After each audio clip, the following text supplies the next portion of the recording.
samahan niyo ako mamili sa Dali. Sobrang sulit talaga mamili dito. Napakaraming mura. Ito isa sa pinakabinabalik-balikan ko. Ang coffee ni Juan, 1.95 pesos lang yan. Sa mga nagda-diet, mag-black coffee ka na. Try mo yan.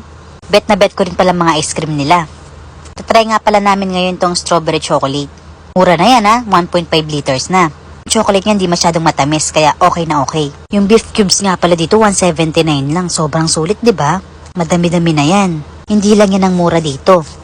Yung ground beef nila, 159 lang, 500 grams na. O di ba sobrang daming murang frozen foods dito? Yung pork lempo nga pala nila, 175 lang. At yung pork kasim, 145. Kaya kung nagbabudget ka, sugod ka na dito. Ito pa isa pinaka-the best na products nila. Yung hot cake nila, 20 pesos lang.